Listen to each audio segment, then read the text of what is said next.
The number of women farmers has tripled in the past 3 decades, and we want to make sure that these women are being encouraged to start their own farms and ranches and be entrepreneurial in the same way that male farmers are. And we want to do everything that we can to encourage that. Hey, there's your piggies. You love your piggies, don't you? You look at your piggies. So 2 of the ways that the Center for Rural Affairs is helping women beginning farmers and ranchers is our Mentorship Program, which is in conjunction with the Women Food and Agriculture Network in Iowa. And that program connects women who are just getting started in farming and ranching, so have their own farm or ranch, but they're just getting started and they really want some help from somebody who's more established so that they can ask questions like, what's going on with my tomatoes? What disease is this that's affecting my sweet corn? Or why have my chickens stopped laying eggs? And they can get some answers from women who have been there, done that. And then our other part of the mentorship program is for women who are not yet farming on their own. Maybe they've taken some agriculture courses and they really want to get some more hands-on experience on a farm or a ranch.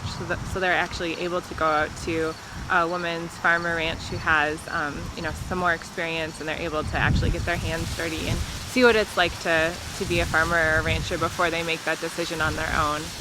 All right, well, my name is Skylar Folter, and I'm a UNL student studying biological systems engineering. And right now I'm the assistant farm manager at the UNL Student Organic Farm.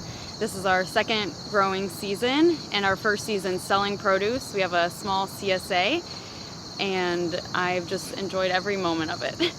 I am really excited about maybe a small vegetable production, like really small, like market garden, like maybe 2 acres, 3 acres with some livestock. I would like either goats, sheep, maybe some chickens, and to have it be a really educational based farm, welcoming people from the public to come and learn and to see our operations and probably sell through a CSA and a farmer's market. And hopefully in Nebraska. I think it's great that I grew up here and I want to keep supporting the community.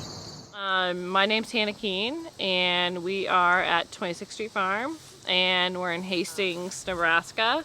I can remember the first taste I had of honey out of a beehive, and you can never go back. We have a 60-member CSA.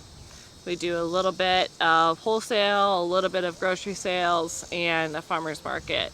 And it's been extremely difficult, extremely rewarding, but it's good.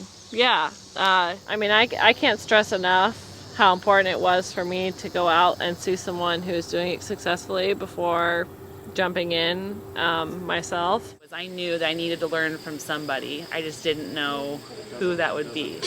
So that's something I would tell all women farmers too, is to find a mentor. The great thing is that people who are like-minded like us, they're fully aware of the need to pass on their knowledge to keep the next generation of farmers going. So just finding them would probably be the key thing. But once you do, I think that, having that relationship and sharing that knowledge and respecting each other for what you do is very fulfilling and very, very good for you. Of course, this isn't too bad either. So one of the ways that the center has been helpful in getting women started in farming, and also men, is that we've been longtime policy advocates for down payment loans through the Farm Service Agency and helping beginning farmers and ranchers access those loans so that they're able to get a little capital to go ahead and purchase land when they're ready to. And Jessica from Highland Hills Farms and her husband were able to use one of those down payment loans to buy some of their land. I really don't think that we would have even bought the farm at all to start off with if we hadn't had people helping to navigate us through.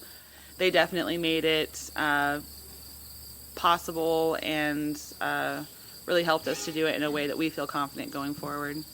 The other thing that we're doing, also in conjunction with the Women Food and Agriculture Network, is a series of workshops from business planning to marketing to adding more value to your product, so that women can come together and learn about these things and encourage each other and learn from people who are experts on how to make their farms and ranches more successful and profitable.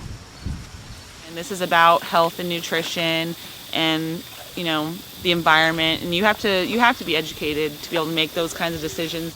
For me, I think women in agriculture has always been there. It's just it hasn't been as recognized until now. There's always been strong female farmers everywhere, and just now we're recognizing their importance and acknowledging that there are a lot of young farmers and that they can do just the same things that male farmers are doing, and they've been doing it for centuries. And so I think that's really empowering for me, especially through the mentorship program, to meet up with these female farmers and to see women in agriculture.